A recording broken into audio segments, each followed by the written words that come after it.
જય સિયારામ. એક પ્રશ્ન છે, learn English change life. How can it be? Is it possible that if you learn English and your life will change? Anything you learn, your life will change. English તો હું English ભણાવું છું એટલે કહું છું. તમે તબલા શીખો, ડાન્સ શીખો, singing શીખો, કોઈ પણ વસ્તુ શીખો, વિદ્યા કોઈ પણ પ્રાપ્ત કરો, એનાથી લાઈફ ચેન્જ થઈ જાય સાહેબ. ઇંગ્લિશ તો એક એવી વિદ્યા છે, તમે એમ કહેશો ઇંગ્લિશ વિદ્યા છે તો હિન્દી ગુજરાતી કોઈ પણ ભાષાની અંદરમાં વ્યાકરણ હોય, અને વ્યાકરણ જે છે એક વિદ્યા છે. મેં કથામાં સાંભળ્યું કે આપણે ત્યાં વેદના 6 અંગ છે, એમાંથી એક જે છે એ છે વ્યાકરણ. એ વિદ્યા છે સાહેબ. અને વિદ્યા પ્રાપ્ત કરવા માટેની 2 શરતો છે, જે મેં કથામાં સાંભળી. બાપુએ કીધું, તલગાજડા શું કીધું? રામાયણના આધારે કીધું કે જેને વિદ્યા પ્રાપ્ત કરવી હોય સાહેબ, એને સુખની અપેક્ષા ન રખાય.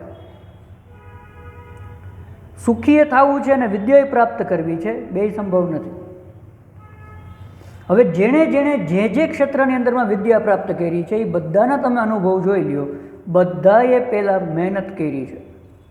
અને મહેનત જ્યારે તમે કરો ત્યારે તમને સુખ ન મળે, કષ્ટ જ હોય. ડાન્સની પ્રેક્ટિસ કરો, સિંગિંગનો રિયાઝ કરો, બરાબર, જીમની અંદરમાં એક્સરસાઇઝ કરો, ક્રિકેટની પ્રેક્ટિસ કરો, ઓકે, કષ્ટ તો રહેવાનું, ડિસિપ્લિન, તકલીફ. એ જ રીતે તમે ઇંગ્લિશ શીખો છો તો reading, writing, listening, speaking, okay, whatever the field you are choosing, મહેનત પ્રેક્ટિસ કરવી પડે સાહેબ, અને એ કષ્ટ દે. એક વિડીયોમાં તો મેં એવું સાંભળ્યું કે સફળતા જેને પ્રાપ્ત કરવી હોય એને કંટાળો સહન કરવાની ટેવ પાડવી જ પડે. જેટલો તમે વધારે કંટાળો સહન કરી શકો એટલા વધારે તમે સક્સેસફુલ જવાના ચાન્સીસ તમારા વધારે છે. સરસ વાત છે. તો ઇંગ્લિશ શીખતા શીખતા લાઈફ ચેન્જ થઈ જાય. તમે કોઈ પણ વિદ્યા શીખો, લાઈફ ચેન્જ થઈ જાય. એમાં ઇંગ્લિશમાં તો એટલા માટે, કારણ કે ઇંગ્લિશ જે છે એ તો એવરી ટાઈમ પરફોર્મિંગ છે. તમે ડાન્સીસ તો તમને જ્યારે મોકો મળે ત્યારે તમે ડાન્સ કરો, સિંગિંગ તો જ્યારે મોકો મળે ત્યારે, okay. But speaking is a kind of thing the 24 hours the doors are open for you. 24 કલાક તમે ગુજરાતી બોલી શકો તો તમે ઇંગ્લિશ બોલવાની પણ પ્રેક્ટિસ કરી શકો. ક્રિકેટની પ્રેક્ટિસ છે તો ગમે ત્યાં ન થાય, પણ ઇંગ્લિશ સ્પીકિંગની પ્રેક્ટિસ થાય. Anywhere, any time you can do. So first of all, this is the way any learning, કોઈ પણ વિદ્યા જે છે એ આપણી લાઈફ ચેન્જ કરનાર છે. બીજી વસ્તુ, લાઈફ ચેન્જ ક્યારે થાય? જ્યારે માઇન્ડસેટ ચેન્જ થાય. અને માઇન્ડસેટ ચેન્જ કરવાનું મોટામાં મોટું જે એક હથિયાર છે એ છે તમારો એટીટ્યૂડ. અને ઇંગ્લિશ શીખતા શીખતા માણસનો એટીટ્યૂડ જે છે એ ચેન્જ થઈ જાય. ખાસ કરીને લાઈફને પ્રોપર જીવવા માટે જરૂરી શું છે, આપણે કથામાં સાંભળીએ છીએ કે એ છે બેલેન્સ લાઈફ જીવતા શીખવું, નોટ એક્સેસિવ. બેલેન્સ લાઈફ, ન વધારે ન ઓછું, મધ્યમાં રહેતા શીખીએ, માપે જ રહેતા શીખીએ. તો ઇંગ્લિશ બહુ સારી રીતે આપણને અનુભવ કરાવે. બિકોઝ જ્યારે તમે બોલો છો, ઇંગ્લિશ બોલો છો, બરાબર, ચાલો શીખો છો હજી તો, ઓકે, તો શીખતા વેત જ 2 વસ્તુ આવે, સફળતા મળે, નિષ્ફળતા મળે, અને બેયની વચ્ચે રહેતા શીખવાનું. ગીતાના જેટલા પણ નિયમો છે સાહેબ, જે ગીતાના જે સિદ્ધાંતો છે, કર્મયોગ, જ્ઞાન યોગ, ભક્તિ યોગ, અથવા તો જ્યાંથી આપણે જે સારું સારું શીખીએ છીએ એને યુઝ કરવા માટે કોઈ પ્લેટફોર્મ તો જોઈએ ને. તમારી પાસે બેટ છે, તમારી પાસે બોલ છે, ઓકે, પણ ક્રિકેટ મેચ જે છે એ તમને બેટ ને બોલને યુઝ કરવાનો મોકો આપે. તમારી પાસે ટેલેન્ટ છે સિંગિંગનું, તો પ્લેટફોર્મ જોઈએ. તો ઇંગ્લિશ લર્નિંગ જે છે એ એક સરસ મજાનું પ્લેટફોર્મ છે જ્યાં તમે જીવનના અત્યંત મૂલ્યવાન સિદ્ધાંતોની પ્રેક્ટિસ કરી શકો. જેમ કે બોલવા શીખવાનું શરૂ કરો છો, હજી તો શીખવાથી જ આપણે સ્ટાર્ટ કરીએ. ઓકે, તો સફળતા મળશે, નિષ્ફળતા મળશે, તો તરત જ ત્યાં સફળતા મળે કે નિષ્ફળતા મળે, કર્મણ્યવાધિકાર હસ્તે મા ફલેષુ કદાચન. રામાયણના આધારે કહું તો સૌરજ, ધીરજ, દેહિરથ, ચાકા. જીવનની અંદરમાં વિદ્યા પ્રાપ્ત કરવા માટે બે વસ્તુ અત્યંત જરૂરી છે.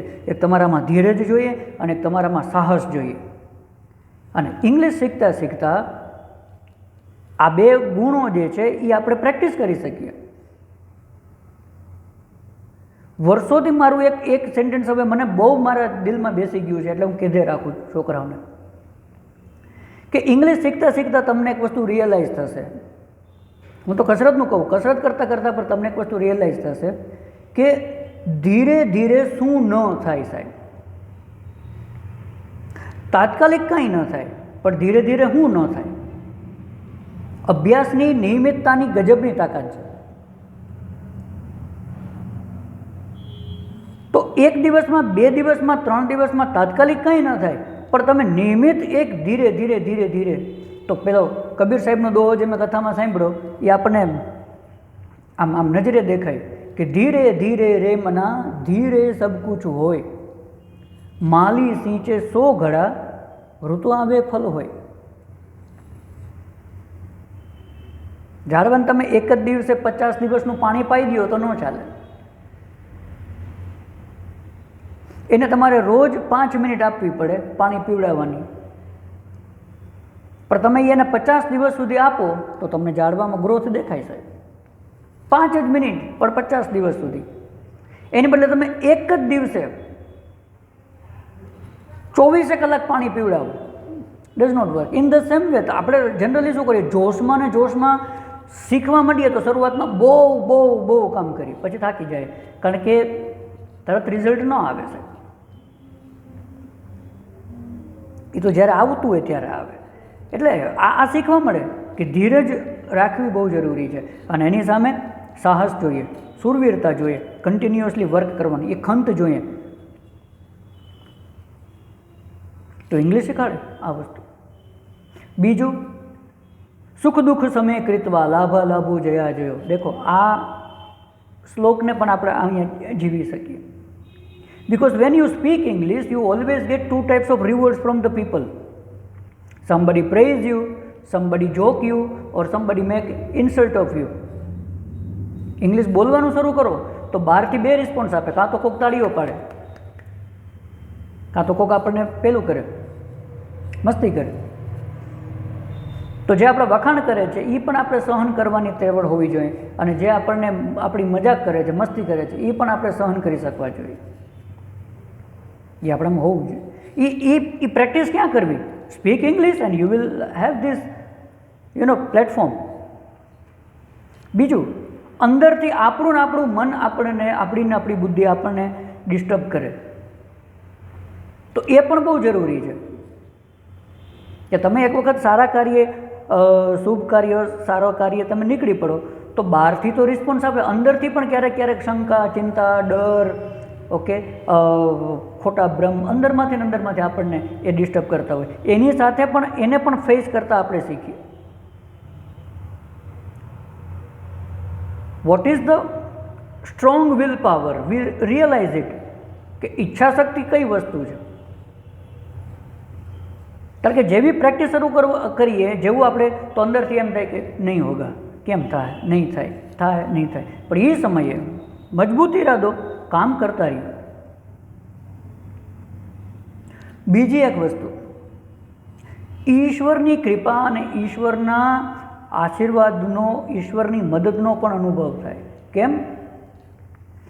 વાણીને આપણે શું કહીએ સાહેબ? સરસ્વતી કહીએ ને.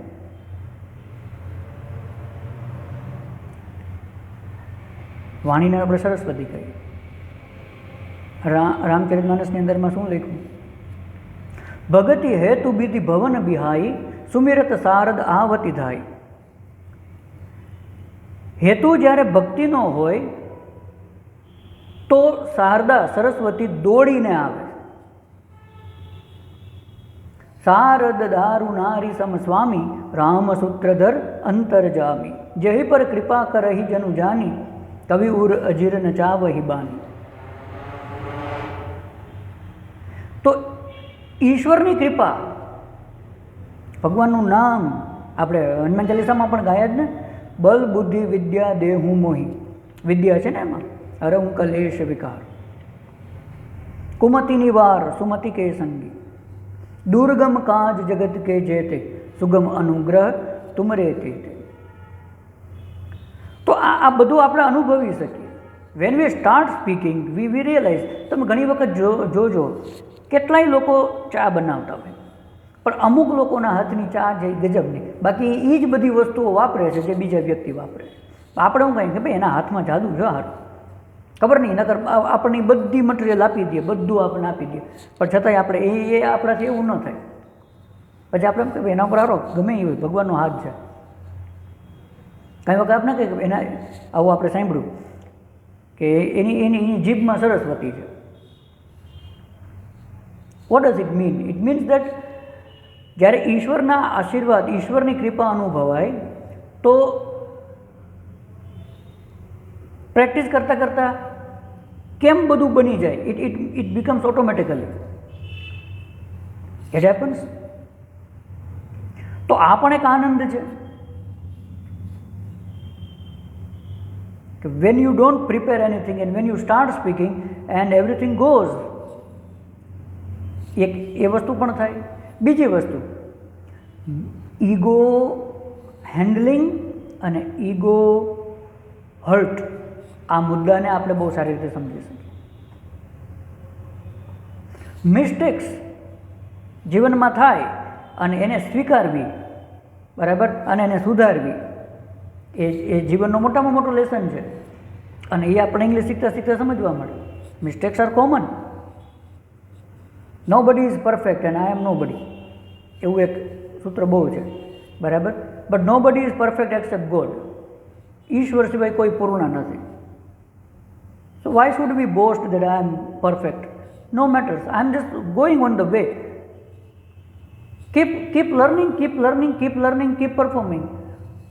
There is no tag, કોઈ ટેગ નહીં, હું પરફેક્ટ છું, હું ક્લેવર છું, હું હોશિયાર છું, હું એક્સપર્ટ છું, હું આ છું તે છું, કંઈ નથી। I am enjoying my work, that's all, nothing else, I am doing my work, that's all. તો આ કોન્સેપ્ટ શીખવા મળે when you are learning English, when you are speaking English. જીવનની અંદરમાં એક નવી વસ્તુ એન્ટર થાય, ઓકે, તો કારણ વગરના વિચારો કરવાનું બંધ થઈ જાય, કારણ કે વિચારો એક જગ્યા ઉપર ફોકસ થઈ જાય। સો આપણે વેન વી આર ફ્રી, આપણે અનનેસેસરી વિચારતા રહેતા હોય, આ તે ફલાણું, okay, but when we are learning something, જેવા ફ્રી થયા કે તરત જ આપણે ત્યાં ફોકસ કરશું, તો આપોઆપ ટાઈમ ઓર્ગેનાઇઝ થઈ જાય, આપોઆપ માઇન્ડ ઓર્ગેનાઇઝ થઈ જાય કે ક્યાંય ખોટા વિચારો કરવાનો સમય ન મળે, એનાથી સ્ટ્રેસ રિલીફ થાય। So in short, what I would like to say you that there are a lot of benefits of learning anything, and just as I have been teaching English, I have realized it, and it is helpful to all. On the other side, English connects you with the world, English connects you with the world, so there are many benefits. So this is the way I would like to say that English, okay, English changes your attitude, and when your attitude is changed, okay, your mindset changes, and when your mindset changes, your life changes. Because how is your life? How you are? તમારી જિંદગી કેવી? તો કે તમે કેવા, એના ઉપર આધારિત છે। So this is the way English changes the life. Once again I am saying, I am not saying that only learn English and change life. Learn anything, but learn, because learning is always, you know, kind of joy giving activities at the end and pain giving activities in the beginning. કાંઈ પણ તમે શીખો તો શરૂઆતમાં pain હોય, અને at the and જોય હોય. અને તમે કાંઈ શીખો નહીં તો શરૂઆતમાં મોજ હોય, laziness, waste of time, over thinking, અને what is at the end? Repentance, regret. અરે યાર ટાઈમ વયો ગયો, શીખ્યો તો સારું હતું. So this is the way. Think about it. જય સિયારામ.